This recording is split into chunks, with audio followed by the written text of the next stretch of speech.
Nós saudamos a todos com a paz de Cristo.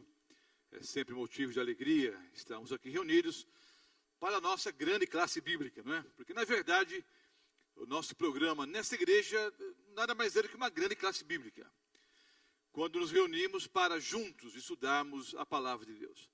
Queremos também saudar com a paz do Senhor todos os que nos assistem pela internet, aqueles que nos ouvem pela Novo Tempo, e aqueles que no futuro ainda vão assistir os DVDs que brevemente serão lançados.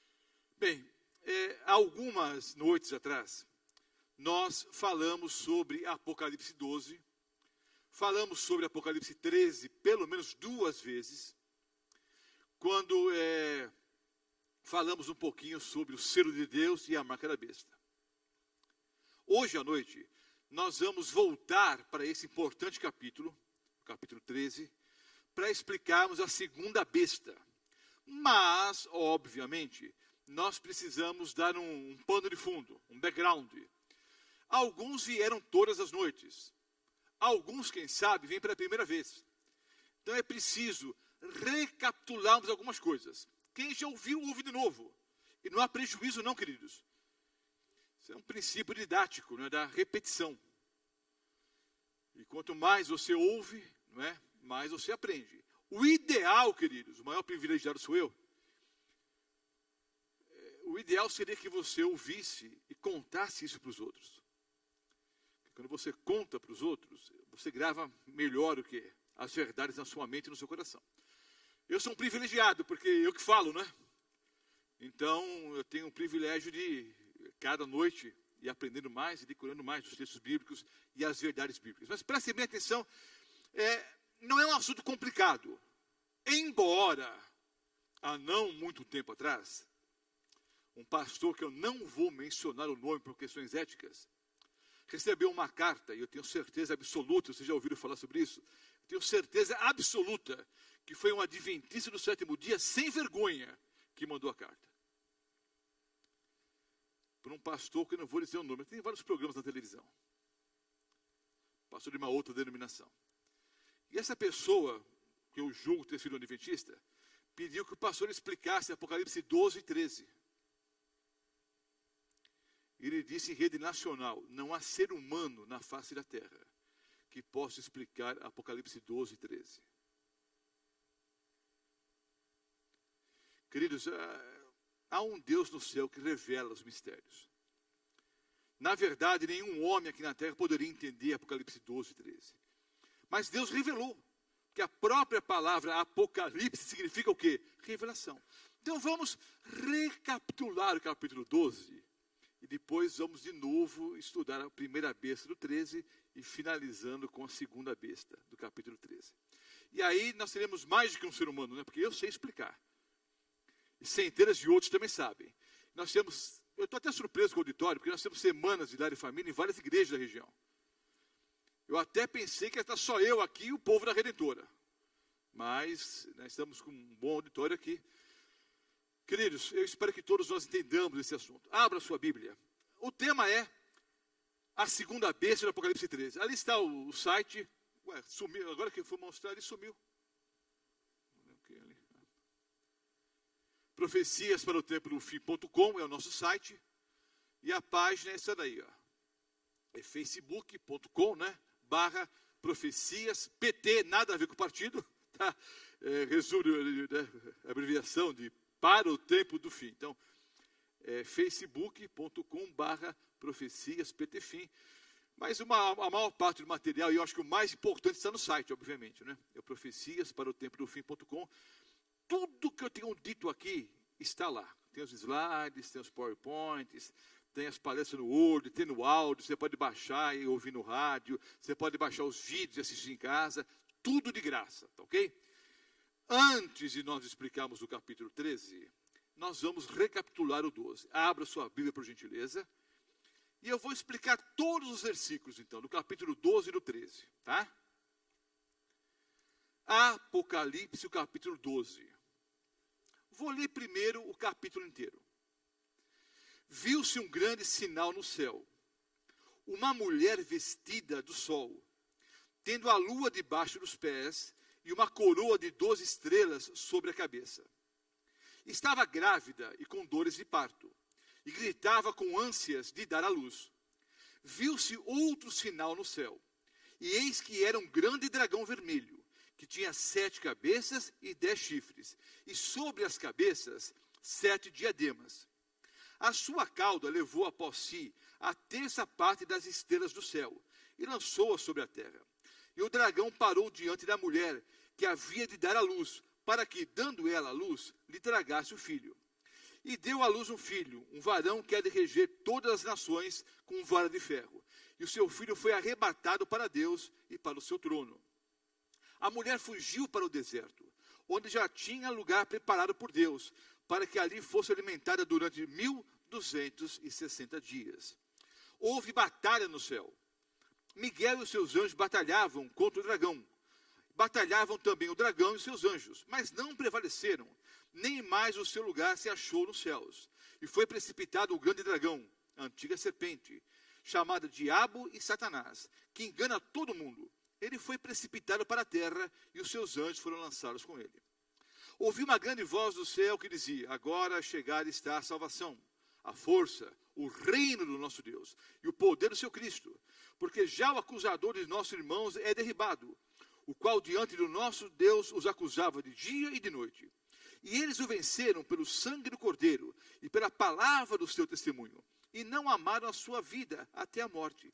Pelo que alegrai-vos aos céus, e vós que neles habitais. Ai dos que habitam na terra e no mar, porque o diabo desceu até vós, e tem grande ira, sabendo que pouco tempo lhe resta, ou que já tem pouco tempo. E quando o dragão viu que fora lançado na terra, perseguiu a mulher que dera à luz o filho varão. E foram dadas à mulher as 2 asas da grande águia, para que voasse para o deserto, ao seu lugar, onde é sustentada por um tempo, tempos e metade de um tempo, fora da vista da serpente. E a serpente lançou da sua boca atrás da mulher água como um rio, para que pela corrente a fizesse arrebatar. E a terra ajudou a mulher, e a terra abriu a boca e tragou o rio que o dragão lançara da sua boca. E o dragão irou-se contra a mulher, e foi fazer guerra ao restante da sua descendência, os que guardam os mandamentos de Deus e têm o testemunho de Jesus. Então vejam bem, queridos, o melhor intérprete da Bíblia é a própria Bíblia. Nós já estudamos aqui Apocalipse 12, mas eu vou recapitular aqui, não nos mínimos detalhes, mas o suficiente para que possamos entender aqui o contexto, porque há 4 batalhas em Apocalipse 12. Ela termina falando sobre a última batalha. Depois, no Apocalipse 13, nós estudamos e estudaremos mais uma vez hoje como se dará essa 4ª e última batalha. Então, voltemos aqui ao capítulo 12. Olha só. Viu-se um grande sinal no céu. Uma mulher. Mulher em profecia é símbolo de igreja. Uma mulher vestida do sol. O sol é a vestimenta que Deus usa, simbolicamente falando. Tendo a lua debaixo dos pés. A lua não tem luz própria. Assim também nós não temos luz própria. A igreja não tem luz própria. Assim como a lua simplesmente reflete a luz do sol, nós cristãos simplesmente o quê? Refletimos a luz de Cristo. Há um fato interessante. O Senhor Jesus disse: eu sou a luz do mundo. E não é difícil entendermos isso, porque foi o próprio Senhor Jesus quem disse: haja luz e houve luz. Então quando ele afirma: eu sou a luz do mundo, é fácil para nós cristãos entendermos. Mas o Senhor Jesus diz: vós sois a luz do mundo. Aí já fica um pouco mais complicado de eu entender. Como é que o Roberto Mota, miserável pecador como é, pode ser a luz do mundo? A ideia é simples. Nós não temos luz própria, mas quando entramos em contato com a fonte da luz, naturalmente passamos a irradiar a luz de Cristo, ou refletir a luz de Cristo. Aí o nosso cantinho de mundo, a nossa casa, nosso local de trabalho, nosso local de estudos, se torna um lugar o que? Mais iluminado. Não que haja luz própria, mas nós simplesmente refletimos a luz de Cristo. Há um outro ponto importante, queridos. Já há algum tempo eu defino uma tese. A mulher é símbolo de igreja. A mulher do Apocalipse 12 está vestida de sol, com vestimentas brancas. Ela tem uma coroa com 2 estrelas. Ela é um símbolo da igreja verdadeira, da igreja pura. ela está em contraste com a mulher do Apocalipse 17, uma prostituta. A prostituição ali é espiritual, né? Ela se corrompeu com falsas doutrinas. Mas notem, essa mulher está em pé sobre o quê? Sobre a lua. O nosso calendário, o gregoriano, é baseado no ciclo quê? Solar. O judaico é no ciclo quê? Lunisolar. Lua e sol. Há uma tese, queridos, e eu não vou bater o martelo em relação a isso, mas veja-se a lógica. Essa igreja, queridos, a igreja verdadeira, ela está em pé sobre a lua. Não seria isso um símbolo de uma igreja alicerçada sobre as profecias de tempo? Porque o calendário usado nas profecias de tempo não é o solar, é o lunar solar. Será que essa mulher em cima da lua não seria um símbolo de uma igreja que nasce no período correto da profecia bíblica? Uma igreja que nasce em cumprimento da profecia bíblica, que prega as 3 últimas mensagens angélicas, que tem uma mensagem profética e tem uma mensageira profética, para você e eu pensarmos. O fato é o seguinte: a mulher está em pé sobre a lua. Ela tem uma coroa. Coroa é símbolo de realeza. Nós somos o quê? Sacerdócio real. Nação santa, nação eleita. Os cristãos são chamados o quê? De sacerdócio real. Ela tem uma coroa com 12 estrelas. 12 é um símbolo do reino de Deus. Você sabe que os números na Bíblia, eles têm vários números, têm um valor simbólico. O 3, o 6, o 7, o 12. O 12 é um símbolo do reino de Deus. Por isso que há 12 tribos em Israel, 12 discípulos, 12 apóstolos, 12 portas em Jerusalém. A mulher do Apocalipse 12 tem uma coroa com 12 estrelas, é um símbolo do reino de Deus. Então vejam como vai ficando mais claro, né, o texto bíblico. Estava grávida com dores de parto. A mulher aqui é um símbolo no Antigo Testamento de Israel, no Novo Testamento da igreja. É um símbolo também, obviamente, de Eva, a primeira mulher, e é um símbolo também da Virgem Maria. A aplicação básica é a igreja. Mas lembra que eu falei sobre fluidez dos símbolos? O símbolo pode ter vários o quê? Significados. Estava grávida com dores e parto, e gritava com ânsias para dar à luz. Vi outro sinal no céu, e eis que era o quê? Um grande dragão vermelho, que tinha 7 cabeças, 10 chifres, e sobre as cabeças 7 diademas. Queridos, o próprio capítulo 12, no versículo 9, diz o quê? Foi precipitado o grande dragão, a antiga serpente, que se chama Diabo e Satanás. Então o dragão aqui, quem é, queridos? É o diabo, é Satanás. Ele tem 7 cabeças, e sobre as cabeças o quê? Diademas. Diademas ou coroas, significam a mesma coisa. Então tem 7 cabeças e 7 diademas. 7 na Bíblia simboliza a totalidade. Tem 7 cabeças e 7 coroas. Essa é a tentativa do diabo dominar todo o planeta. Essa é a ideia aqui. É a ideia do poder total sobre todo o planeta. Por isso que ele tem 7 cabeças, é um símbolo de totalidade, e 7 coroas, que é um símbolo de poder. Há um contraste claro, queridos, com o Senhor Jesus. Apocalipse 17, vai lá, 17, 19. Apocalipse 19, olha só. Versículos 11 e 12. Vi o céu aberto, e eis um cavalo branco. O que estava sentado sobre ele chama-se Fiel e Verdadeiro, e julga e peleja com justiça. Os seus olhos eram como chama de fogo. Sobre a sua cabeça havia muitos diademas. E tinha um nome escrito que ninguém sabia, senão ele mesmo. Aqui é uma visão do Senhor Jesus. João vê o Senhor Jesus. Sobre a cabeça do Senhor Jesus havia o quê? Várias coroas. Ele não pode nem contar. Então, no Apocalipse 12, há uma contrafação. O diabo tentando se mostrar como comandante de todo o planeta. E o próprio Senhor Jesus chamou de príncipe desse reino, o príncipe desse mundo, não é? Mas o Senhor é o Rei dos Reis, o Senhor dos Senhores. Então, 7 cabeças representam, com as 7 coroas, a tentativa do diabo conquistar todo o planeta. A sua cauda aqui é símbolo de mentira. Os répteis têm a sua força onde? O dragão é um animal mitológico, mas é um réptil. Os répteis têm a força onde, queridos? O jacaré,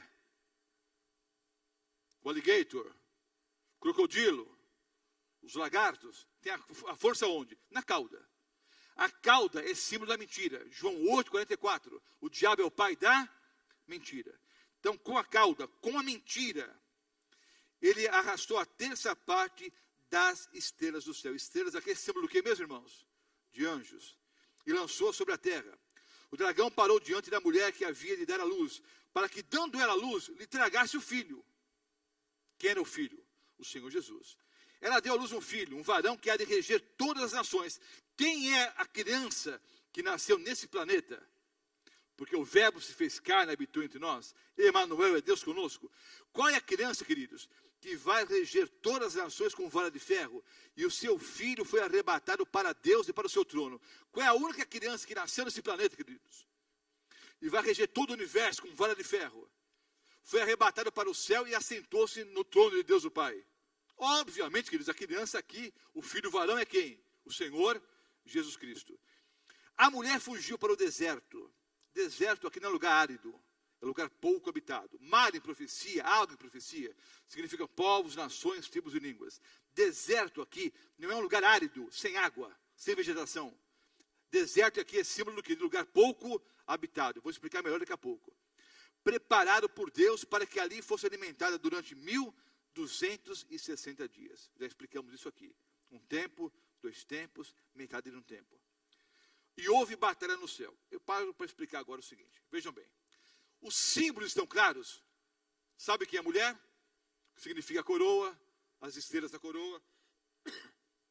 Quem é o dragão? A cauda do dragão. O que significa a lua, o que significa o sol. Está tudo claro. Então, note, em Apocalipse 12, há 4 batalhas que são registradas aqui, nos próximos versículos. 4 batalhas. A primeira batalha ocorreu no lugar mais improvável de todos, no céu. Lúcifer, portador de luz, tornou-se Satanás, o enganador. Porque em seu coração ele tentou ser igual a Deus. Abaixo da Santíssima Trindade, Deus o Pai, Deus o Filho, Deus o Espírito Santo, estava Lúcifer. E ele intentou em seu coração ser igual a Deus. Acima, né, das estrelas, eu vou estabelecer o meu reino. Serei semelhante ao Altíssimo. Ele quis ser igual ou superior a Deus. Eu não sei por quanto tempo durou essa controvérsia no céu. 1 ano, 10 anos, 1000 anos, não sei. Mas houve um momento em que não havia mais lugar para Lúcifer no céu. E do céu ele foi expulso. E com ele, 1/3 parte dos anjos. Ao ser expulso do céu, ele acabou nesse planeta com seus anjos. Queridos, já expliquei isso aqui. O Senhor Deus não criou a terra como lixão do universo. Ele criou um lugar o quê? Perfeito. Lembra, Gênesis capítulo 1? Tudo que Deus fez era muito bom. Só que Adão e Eva pecaram. Com o pecado veio a morte, a doença, a dor, o sofrimento. O mundo tornou-se essa porcaria, não porque Deus criou o mundo como lixão do universo. Ele criou um mundo perfeito. Pelas decisões erradas dos nossos primeiros pais, o pecado entrou nesse planeta. Então o diabo brigou com Deus no céu, e do céu ele foi expulso. Aí a briga veio aqui para a terra. O dragão colocou-se em pé diante da mulher, que estava para dar a luz ao filho varão. É o Senhor Jesus. Você sabe a história. Lembra de chamar os 3 reis magos, que saíram do Oriente, né? Do Oriente foram para o próprio Oriente, né? Porque Jerusalém também está, né? Na parte oriental. Aí eles foram lá para Jerusalém à procura de quem? Do rei do universo. Onde está? Porque eles conheciam as profecias. Os 3 reis magos, chamaram os 3 reis magos, né?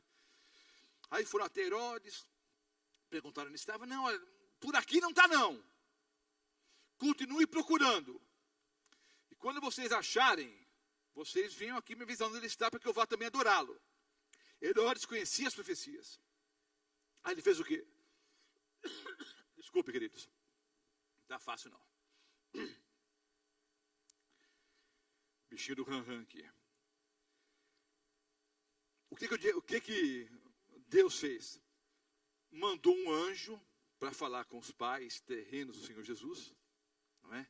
Olha, vocês vão fugir para o Egito. Antes disso, também mostrou para os reis magos que eles não deveriam voltar para falar com Herodes. O que Herodes fez, queridos? Mandou o quê? Matar todos os meninos de 2 anos para baixo. Atrás dessa grande atrocidade, nós podemos ver o que é a mão do diabo contra o seu inimigo, o Senhor Jesus. Querendo derrotar a Cristo. 33 anos depois, o diabo continuava em atividade, através de Roma pagã. E através de Pôncio Pilatos e das autoridades romanas, levou o Senhor Jesus à morte de cruz. Mas ao final dessa história, queridos, a vitória para você e para mim. Porque o Senhor o quê? Ressuscitou o 3º dia. E hoje está à destra de Deus o Pai, intercedendo por você e por mim. Então notem, irado e frustrado, por quê? Ele apanhou no céu e apanhou aqui na terra. Foi derrotado no céu e foi derrotado aqui na terra. Perdeu 2 vezes. Perdeu no céu e perdeu aqui. Aliás, queridos, essa frase eu já disse, decorem essa frase. Quem gosta de tuitar, pode tuitar. A frase não é minha, é do Dr. Amir Rodor. O diabo é um colecionador de derrotas. Amém, irmãos? O diabo é um colecionador de derrotas. Ele só apanha. Apanhou no céu e apanhou aqui. Agora, irado e frustrado por não conseguir vencer o seu maior inimigo, o Senhor Jesus, ele vai atacar agora quem o Senhor mais ama, a sua igreja. Vejam só aqui, queridos. Versículo 13. Quando o dragão viu que fora lançado na terra, perseguiu a mulher que dera à luz o varão. E foram dadas à mulher as 2 asas da grande águia. O diabo foi perseguir a igreja agora. Querido, se você ler depois em Êxodo, você vai ver que o Senhor Deus também livrou Israel com as asas da águia. Isso é simbólico. Mostra a velocidade como Deus agiu. E como Deus libertou o povo de Israel. E como liberta aqui a mulher agora das garras do dragão. Foram dadas à mulher as 2 asas da grande águia. Para que voasse para o deserto. Ao seu lugar, onde é sustentada por um tempo, tempos e metade num tempo. Fora da vista da serpente. E a serpente lançou da sua boca atrás da mulher a água como um rio. Significa perseguição. Para que pela corrente a fizesse o quê? Arrebatar. E a terra ajudou a mulher. E a terra abriu a boca e tragou o rio que o dragão lançara da sua boca. Vou explicar, queridos. Na chamada Santa Inquisição,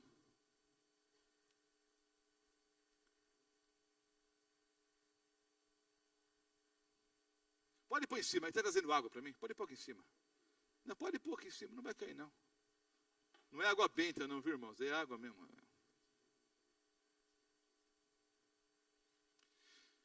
Ele fica...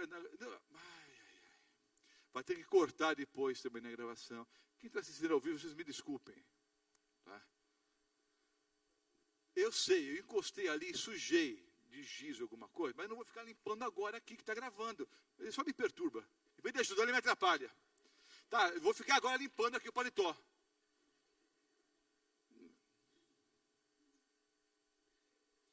Agora entendo melhor as profecias do Senhor Jesus. Os pobres sempre os tereis convosco. Tem que aguentar. Bom, queridos, não é fácil não. Estou brincando. Vejam bem.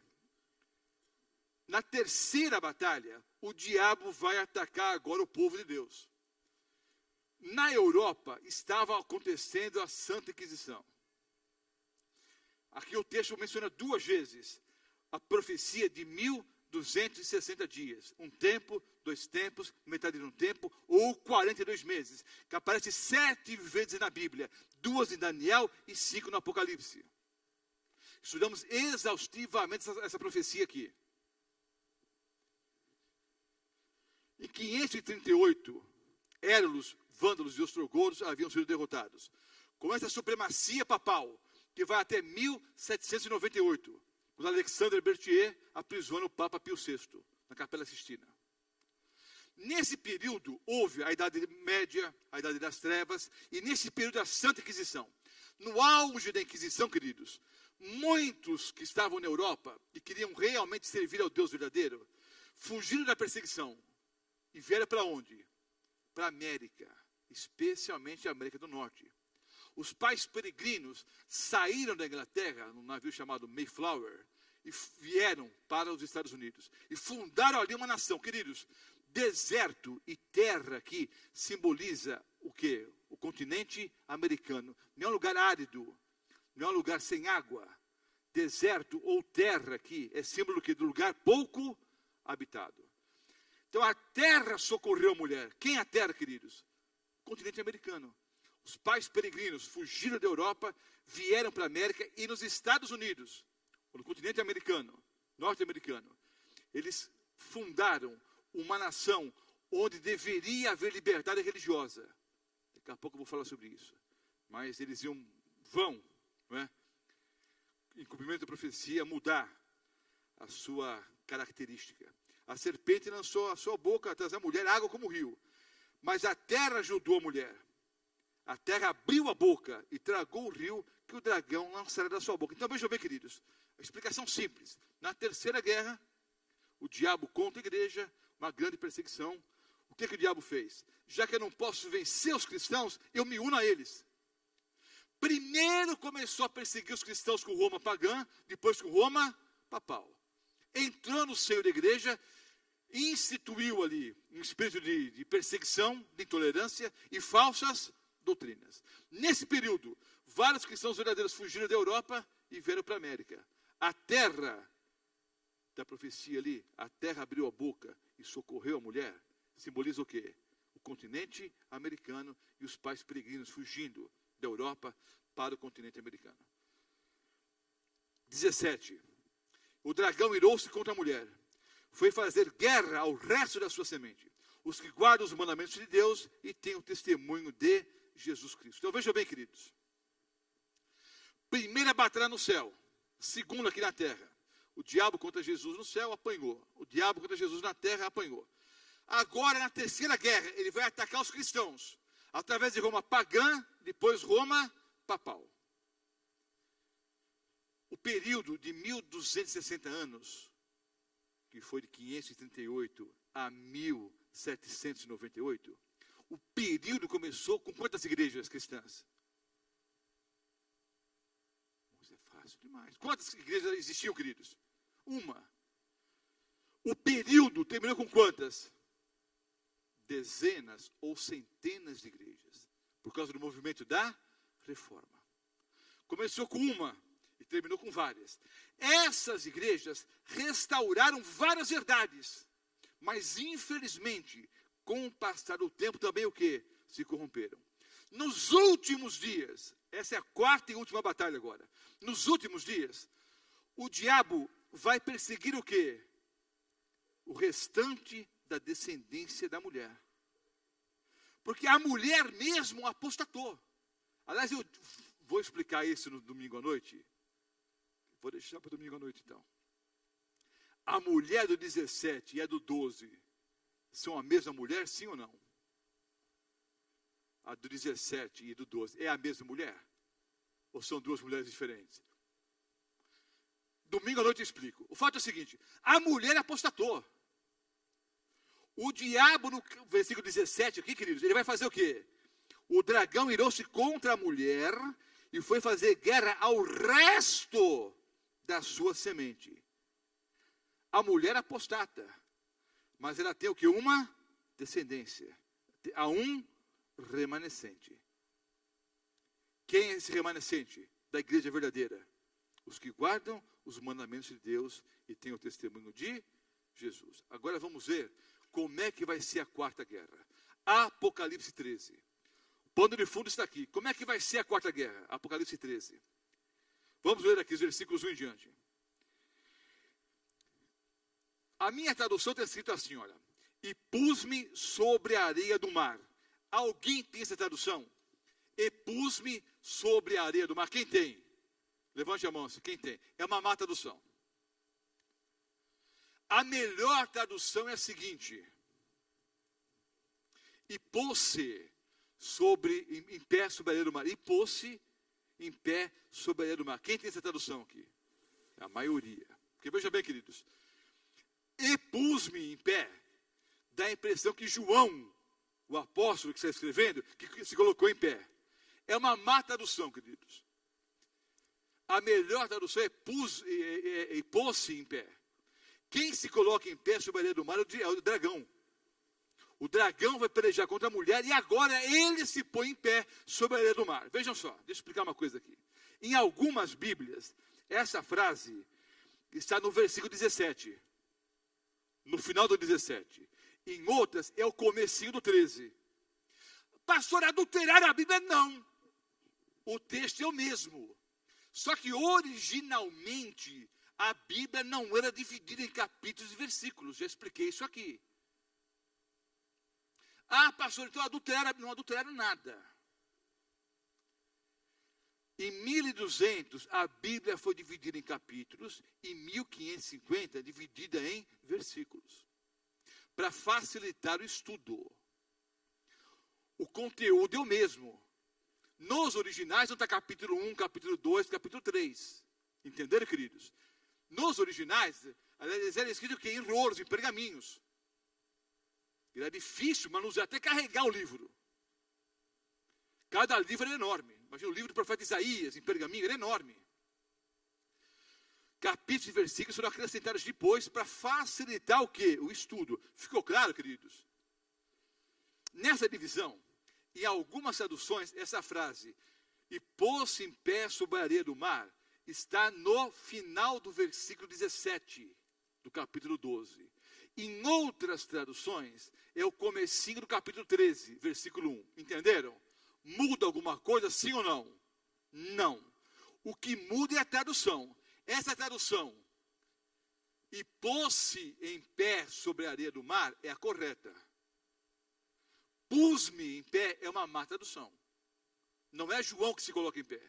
O original é claro. Os manuscritos mais antigos, não há nem discussão em relação a esse assunto, queridos.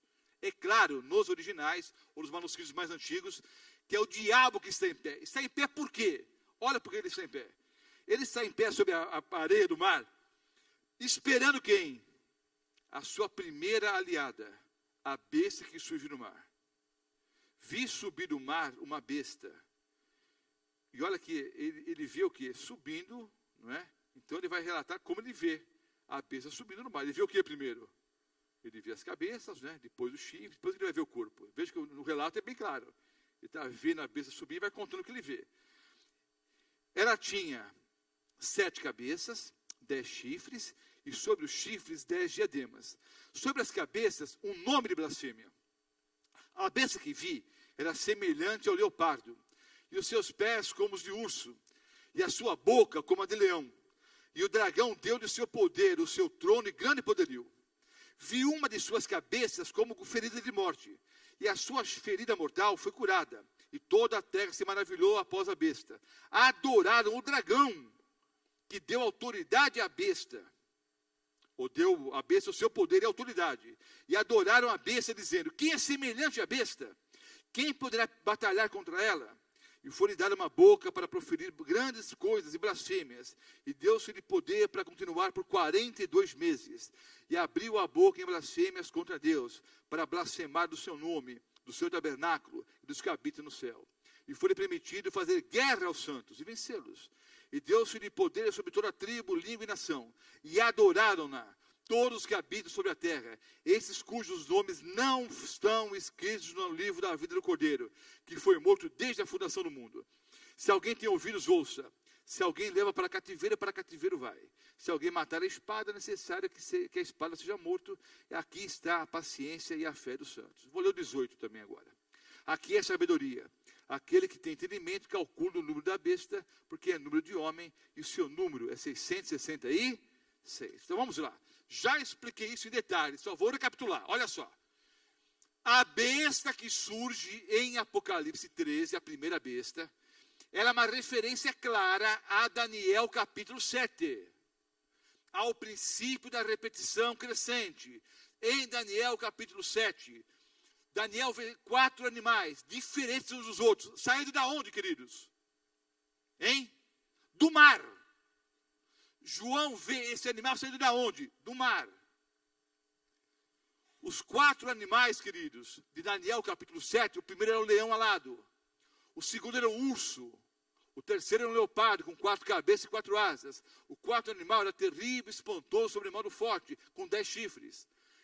O leão simbolizando Babilônia, o urso simbolizando a Medo-Pérsia, o leopardo com 4 cabeças e 4 asas representando o Império Grego Macedônico, e o animal terrível, espantoso, sobremodo forte, representando quem? O Império Romano.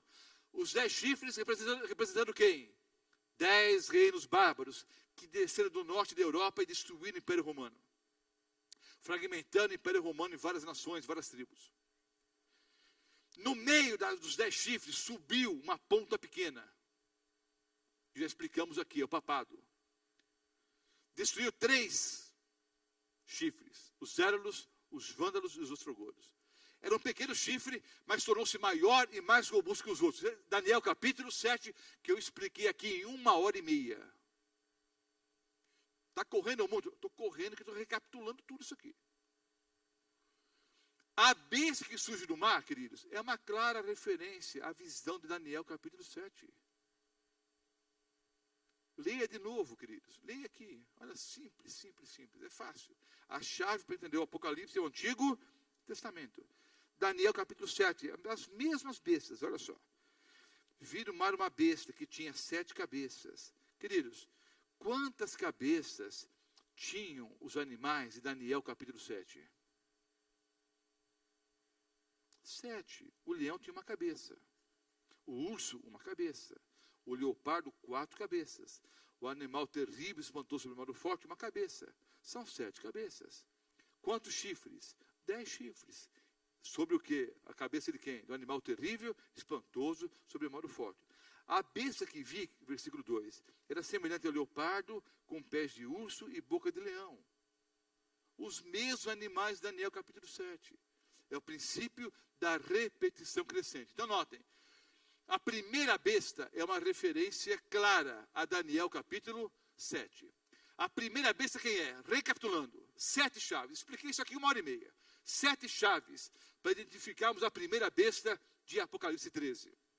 Primeiro, a besta receberia o poder e o trono de Roma pagã. Das cinzas de Roma pagã surgiu quem? Roma papal. Segunda chave, seria um sistema mundial de adoração, que faz a todos, né, os grandes, os pequenos, os servos, os escravos, a todos, os livres, que seja posto que uma marca. Então é um sistema mundial de adoração. Falaria blasfêmias. Blasfêmia é a tentativa da criatura tomar o lugar do Criador. Seria um poder perseguidor. Perseguiria por quanto tempo mesmo? 1260 anos. Reinaria 1260 anos. Receberia uma ferida mortal. E ela seria o quê? Curada. Expliquei aqui em detalhes. Está ali, os 7 versículos bíblicos, onde aparece um tempo, 2 tempos e metade de um tempo. Começa em 538 e termina em 1798. Certinho. 1260 anos de supremacia papal. E o seu número é o quê? 666. Então, veja bem, queridos. Ao falar sobre Roma papal, nós estamos falando sobre o sistema papal. Há muitos católicos sinceros que vão ouvir o alto clamor, sai dela, povo meu, e virão para a verdade. Como há muitas pessoas de outras denominações que também vão entender toda a verdade e virão para a igreja remanescente. Porque que não vieram ainda? Há o tempo certo para todas as coisas. Mas eu faço um apelo, queridos, já que estamos iniciando o sábado, já estamos aí 2 ou 3 horas no sábado, ou mais, né? É um apelo para o Roberto Mota, em primeiro lugar. Antes de nós chamarmos o povo para sair de Babilônia e vir para o Monte Sião, vamos tirar a Babilônia do Monte Sião. Você explicar a frase ou não? Nós estamos chamando o povo, sai de Babilônia, sai para ver o que aqui?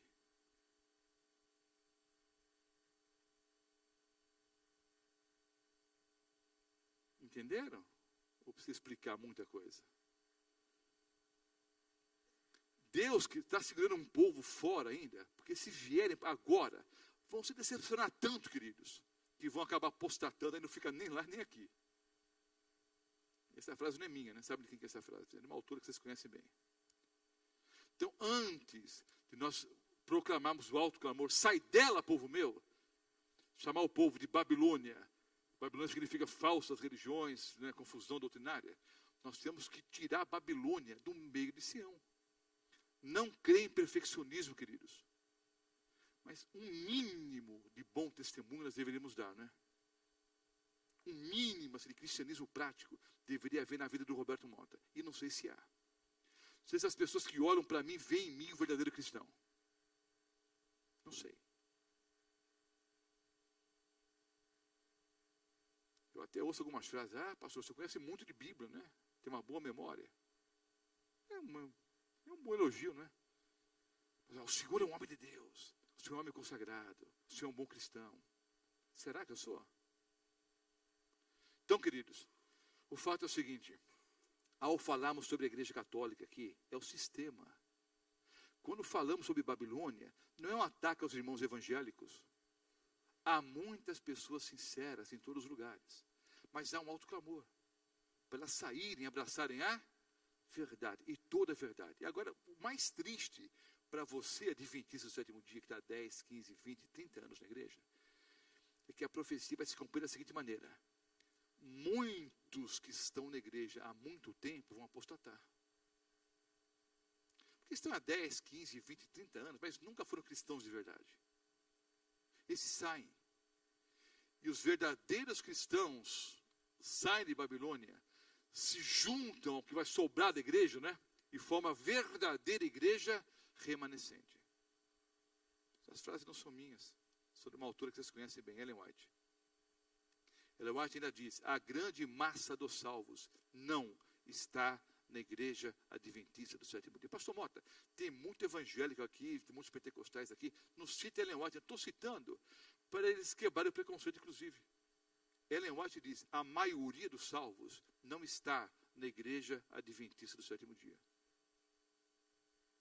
A maioria está onde? No mundão, ou na igreja católica, ou nas pentecostais, ou nas outras evangélicas, estão lá. Agora, há um alto clamor, sai dela, povo meu. Aí, os verdadeiros adventistas do sétimo dia. Pastor, quantos são? Como é que eu vou saber? Nos dias de Noé sobraram 8, né? A população era menor, né? Mas sobraram 8. Os verdadeiros adventistas recebem esses verdadeiros cristãos e nós formamos a igreja remanescente. Ok? Que vai ser perseguida nos últimos dias. Então vamos lá. Tudo isso para explicar o seguinte. Não é um ataque à igreja católica ou aos evangélicos. É o sistema que está corrompido. Uma das suas cabeças foi ferida de morte. A ferida mortal foi curada, tal. Tá, já mostrei aqui. 1798. O número é 666. E não vou explicar em detalhes. Vicarius Filii Dei é um dos títulos papais da 666. Stur, o deus oculto de Babilônia, da 666. Os amuletos de ouro usados pelos sacerdotes de Babilônia, da 666. Lateinos, pessoa que fala latim, ou igreja latina, em grego, da 666. O reino latino, o Estado do Vaticano, em grego, da 666. Igreja italiana, Ecclesia Italica, em grego, da 666. Então, queridos, resumir em 1 hora, né?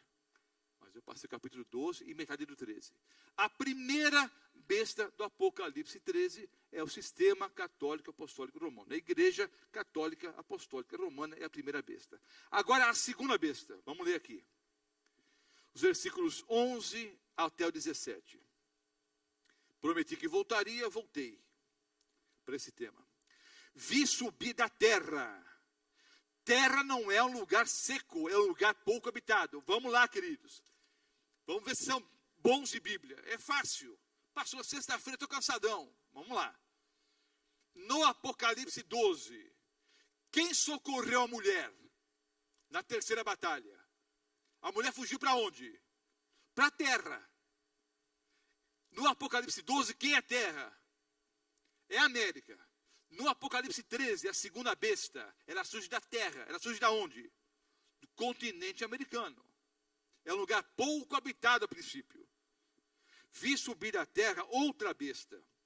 Tinha 2 chifres semelhantes ao de um cordeiro, mas falava como dragão. Notem, na primeira besta, há chifres e a diadema. Aliás, na primeira besta, a primeira besta tem 7 cabeças, não é? E o dragão do 12 também tem 7. Sabe o que significa isso, queridos? É unicidade. Assim como o pai e o filho são um, o dragão e a besta são um. Essa é a ideia. Agora, uma segunda besta. Quem é a segunda besta, queridos? A segunda besta tem 2 chifres. Parece cordeiro, mas fala como dragão. Tanto o diabo, o dragão do Apocalipse 12, quanto a besta do Apocalipse 13, a primeira besta, tinha coroa sobre as cabeças. Coroa é símbolo de realeza. A segunda besta tem 2 chifres, mas não tem nenhuma coroa. Então não é um poder real. É uma democracia.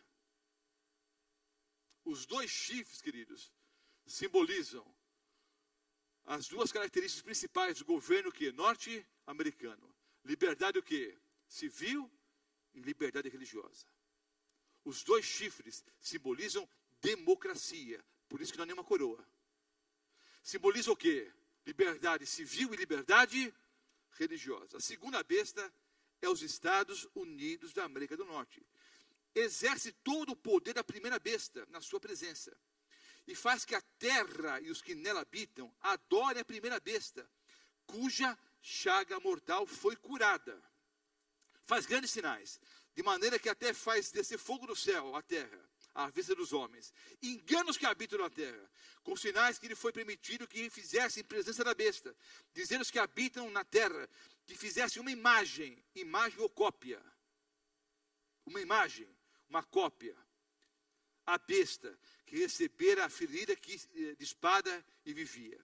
Foi-lhe concedido que desse espírito à imagem. E imagem ou cópia, queridos, aqui se refere a um conjunto de leis que já estão redigidas há muito tempo, à semelhança da Inquisição.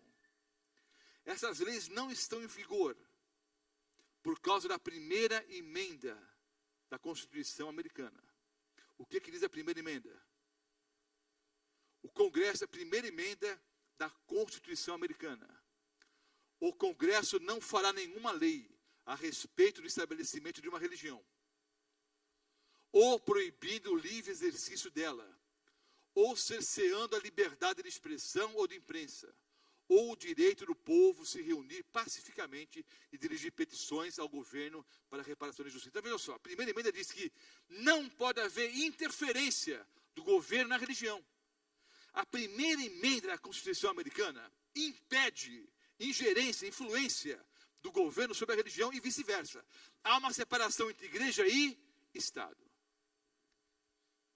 O texto diz que a segunda besta parecia cordeiro. Vejam bem, queridos, o governo francês presenteou o governo americano com uma grande estátua. Qual foi mesmo? Estátua da Liberdade. Estados Unidos da América do Norte, os campeões da liberdade.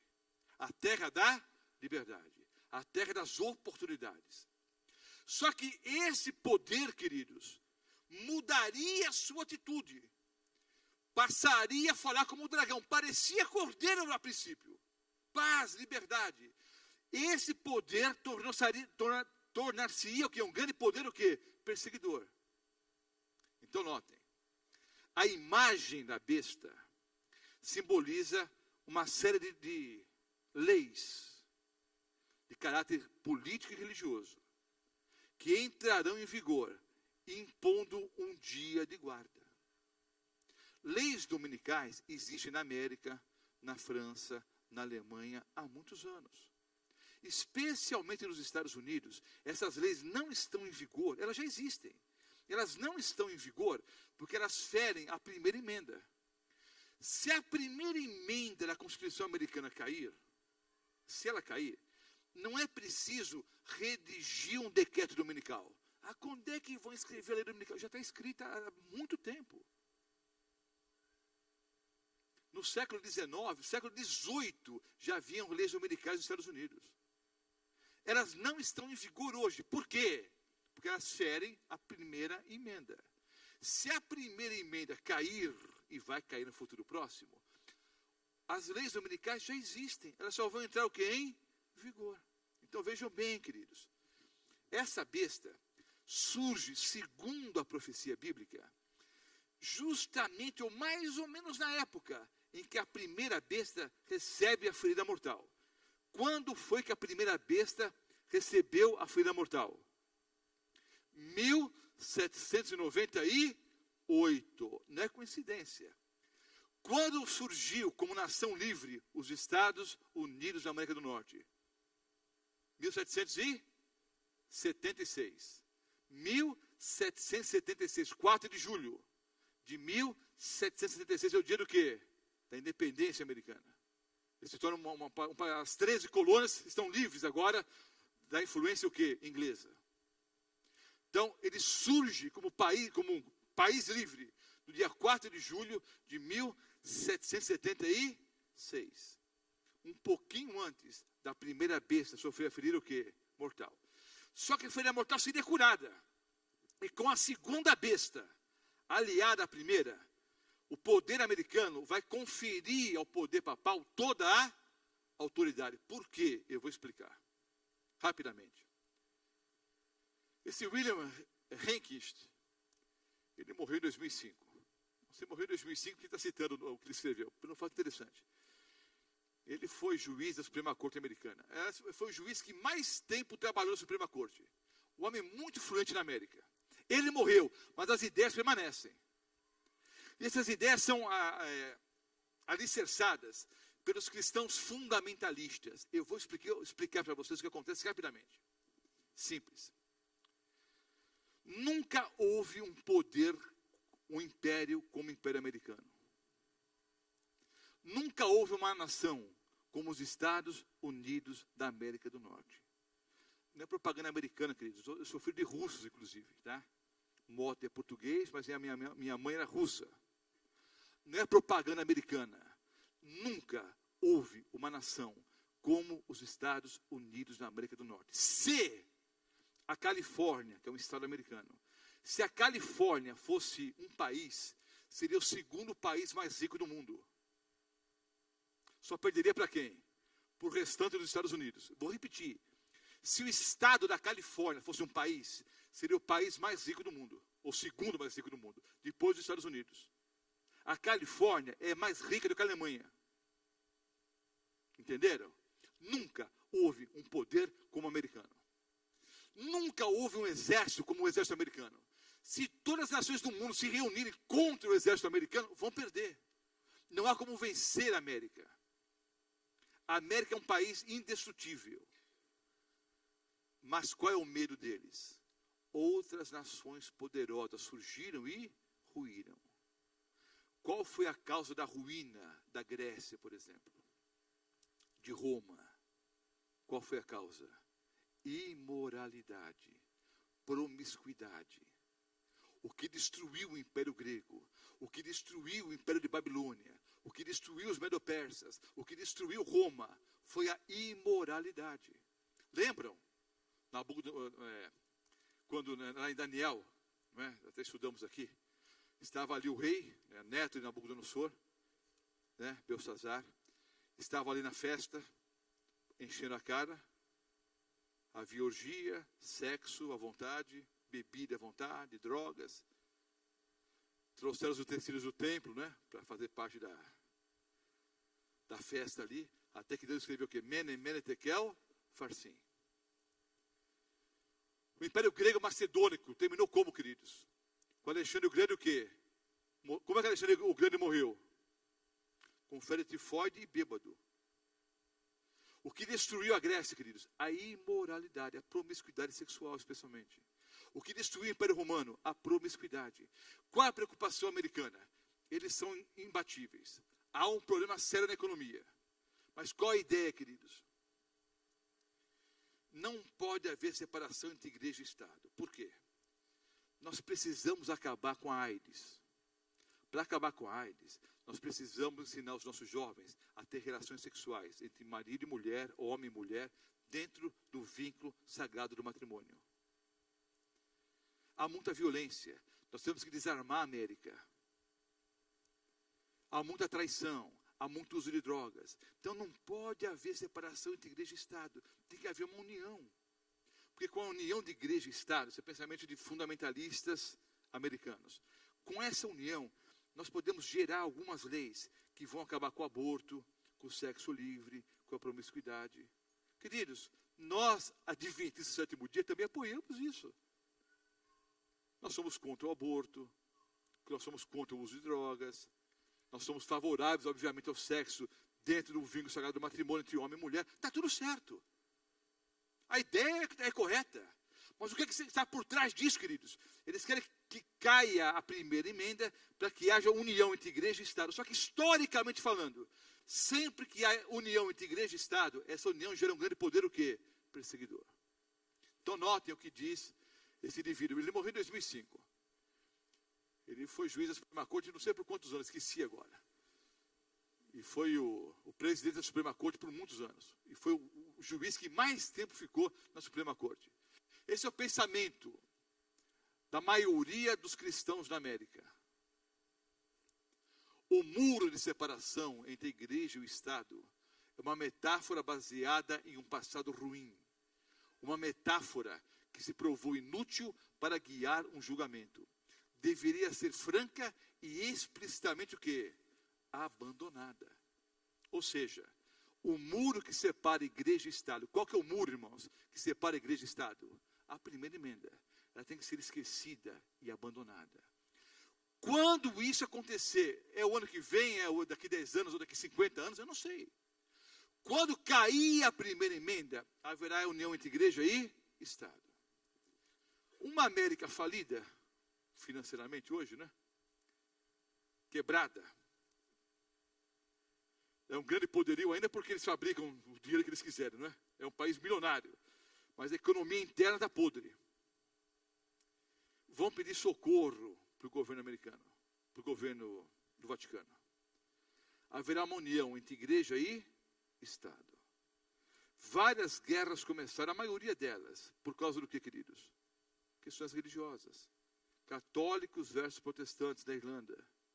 As velhas guerras entre cristãos e muçulmanos. Entre judeus e muçulmanos. Para que essas guerras?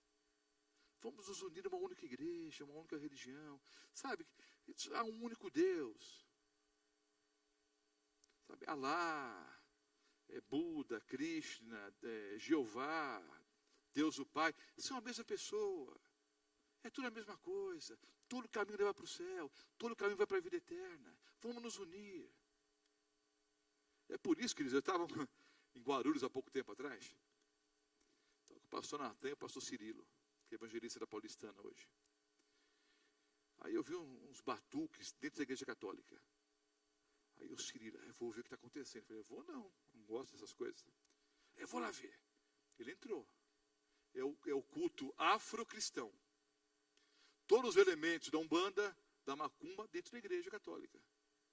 Os atabaques ali, as mesmas roupas do culto afro, e ali. Há um sincretismo religioso. Há um grande movimento ecumênico. Então, esse grande movimento ecumênico de um lado, não é? Reunindo todos os emocionais, né, com dom de línguas e outras coisas mais. Vamos reunir todo mundo num pacote. Mas os problemas econômicos aqui, vamos nos tornar uma grande nação. Né? Nós somos o mundo, né? Como é que é a música do... Como é que morreu lá, o Tomar hoje, hein? Não, o mais famoso de todos aí. É o Michael Jackson. né? Nós somos o mundo, vamos estar unidos. É bonito isso. Haverá uma união entre igreja e Estado, que vai gerar um grande poder perseguidor. E aí, queridos, com esse grande poder perseguidor, como eu já expliquei aqui, no versículo 18, aqui é sabedoria, aquele que tem entendimento, é o número da besta. No 17 diz, ninguém vai poder comprar ou vender, senão aquele que tem o quê? A marca ou o sinal da besta, e a marca é 666. A marca é colocada na testa ou na mão. A fronte é símbolo de mente. E o que está em jogo nos últimos dias, quer dizer, liberdade religiosa e a verdadeira adoração. Bom, quem é bom de Bíblia? Quem vai aceitar de primeira, eu vou dar um presente domingo à noite. Levante a mão assim. Quem sabe? Você já está malandro, hein, moleque? Já levanta a mão sem... Quantas vezes aparece a palavra adoração em Apocalipse 13 e 14? 8 vezes. Você sabia, não? Então, vocês dois. Domingo me procure e vou dar um presente para vocês. A palavra adoração, o verbo adorar, aparece 8 vezes em Apocalipse 13 e 14. O que está em jogo é a verdadeira adoração e a liberdade de consciência. Então, a marca é colocada na fronte ou sobre as mãos. As mãos é símbolo de trabalho. Alguns assentam mentalmente e colocam em prática a marca da besta. Outros só recebem nas mãos. Ou seja, intelectualmente não aceitam, mas são obrigados a aceitar. São obrigados a colocar em prática. Haverá um pequeno grupo, queridos, que vai receber o que? A marca do Deus vivo. Tudo isso eu já expliquei aqui. O selo de Deus e a marca da besta. Pastor, parece coisa de filme, parece. Mas nem Hollywood, no seu auge, imaginou o que vai acontecer nos próximos dias, queridos.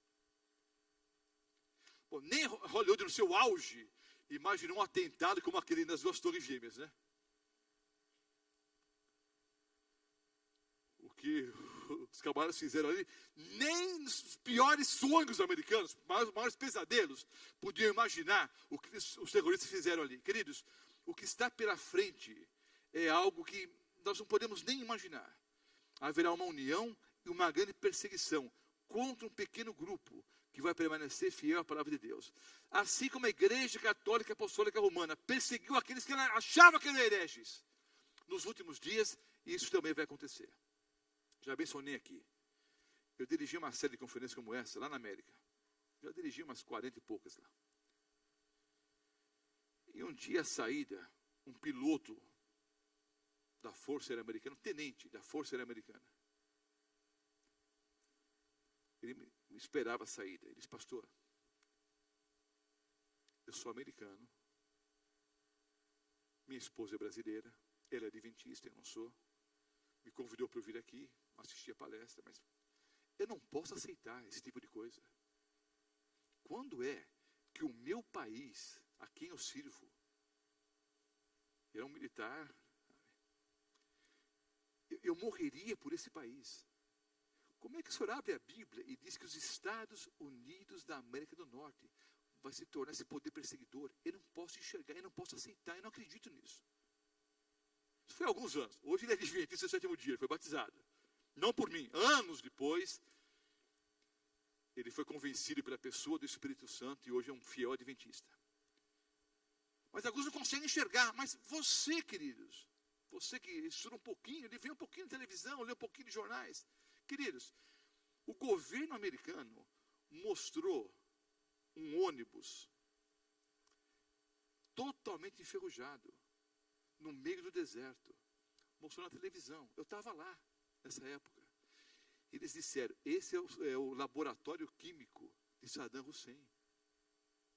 Um ônibus caindo aos pedaços no meio do deserto. Foi a prova que eles usaram para convencer os americanos que eles deviam atacar Saddam Hussein. Não havia laboratório químico coisíssima nenhuma, queridos. Recentemente foi feita uma pesquisa na América.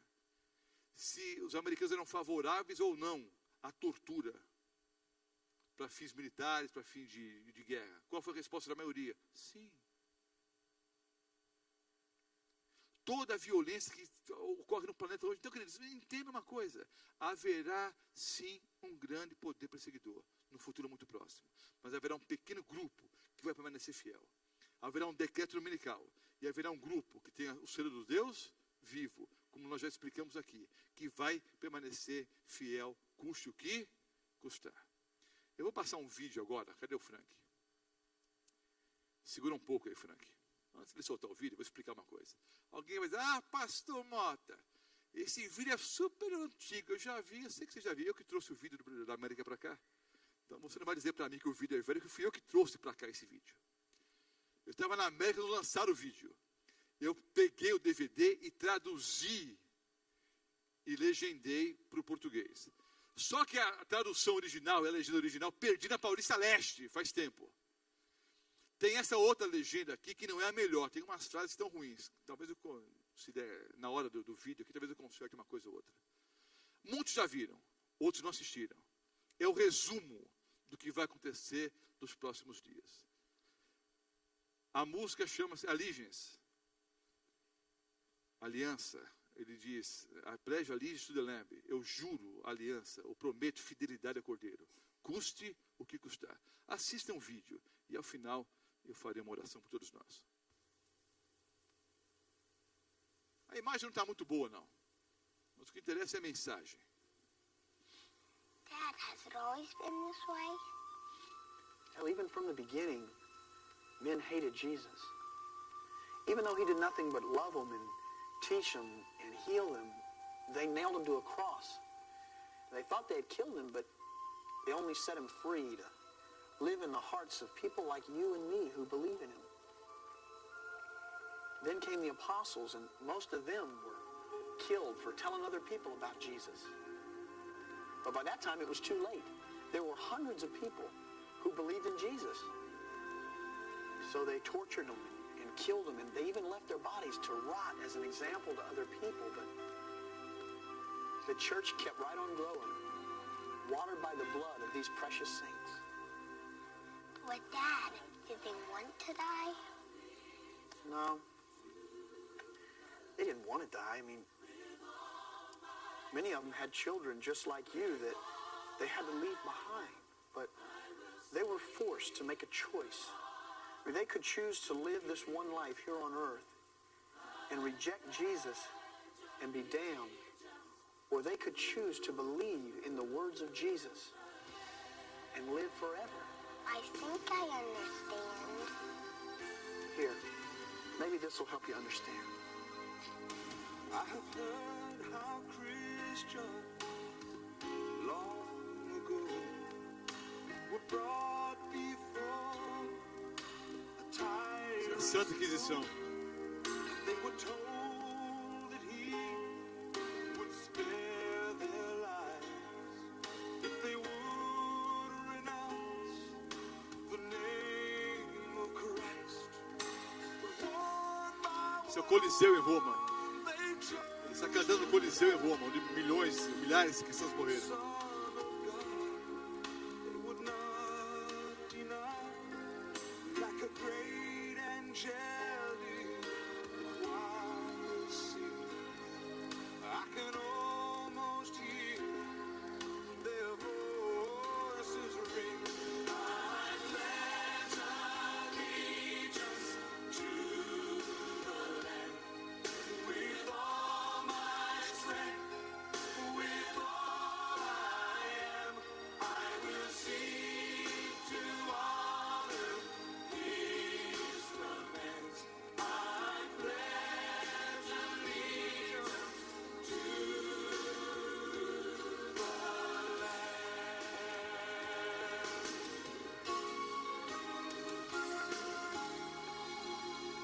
Now the years have come and the years have gone. The cause of Jesus still goes on.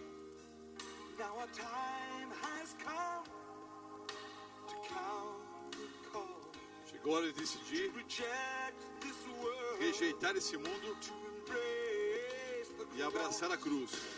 one by one, let us live our lives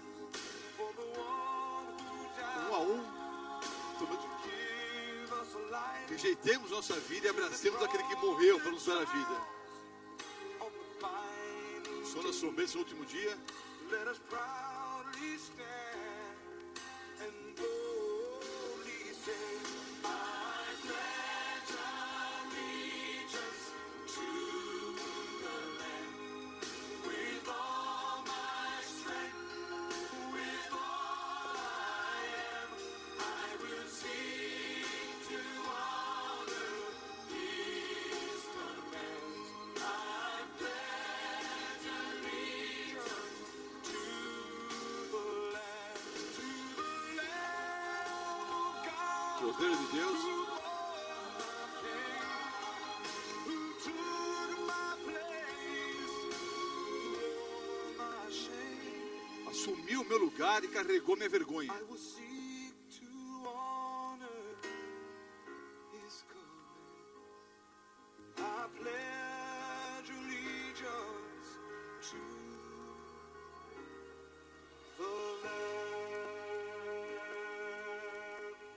You've got to remember that it wasn't always this way. I mean, my dad could even pray in school. Of course, they took that away from him, and then it became incorrect for us to believe in the Bible. And after that, they just stripped our right to worship away from us, and we quietly stood by. But son, I hope that you're never put in a position that you have to choose between your faith and your life. But if you are, I know which choice you're going to make. Because I know that Jesus lives inside of you. In the meantime, just pray like I taught you how to. Take care of your mom. And remember that God is the Father of the fatherless.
E eles venceram por causa do sangue do Cordeiro. Eu juro fidelidade ao Cordeiro. Vai chegar esse dia, queridos, uma grande perseguição. Mas um pequeno grupo vai permanecer fiel, custe o que custar. E esse grupo está bem definido em Apocalipse 12, 17. Os que guardam os mandamentos de Deus. Queridos, nós, adventistas do sétimo dia, não somos legalistas. Nós guardamos os mandamentos porque amamos a Deus. Há uma igreja remanescente hoje porque Deus ainda cuida dessa igreja. E todos são convidados a fazerem parte dessa igreja. Porque vai estar em pé diante da grande perseguição que virá. Lembra que eu preguei aqui sobre Apocalipse 15 e 16. Diante do mar vermelho da perseguição, nós já vamos cantar vitória antes da batalha. Porque a vitória é garantida. I pledge allegiance to the Lamb, é o refrão, eu juro fidelidade ao Cordeiro. Quantos querem essa noite jurar fidelidade ao Cordeiro? Custe o que custar, eu quero estar ao lado de Jesus Cristo, o Cordeiro de Deus que tira o pecado do mundo. Coloque-se em pé e eu vou orar por você e por mim. Domingo à noite, nós vamos estudar aqui Apocalipse 17.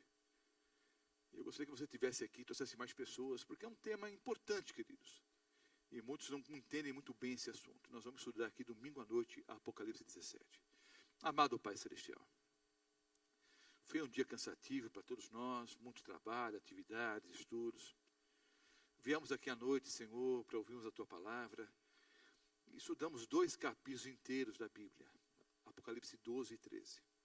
Obrigado, Senhor, porque enquanto há pessoas por aí que dizem em rede nacional que não há nenhum ser humano na face da terra que possa explicar o capítulo 12 e o capítulo 13 do Apocalipse. Tu tens uma igreja aqui nessa terra, Senhor. A igreja adventista do 7º dia, que explica todos os versículos do Apocalipse, Daniel e qualquer outro versículo bíblico. Porque essa é a tua igreja, essa é a igreja remanescente. Que nós possamos viver como tal, que possamos viver como verdadeiros cristãos em toda e qualquer circunstância. Para que tenhamos autoridade para chamarmos outras pessoas a fazerem parte dessa igreja, para fazerem parte da tua família. Obrigado, Senhor, pelas verdades bíblicas.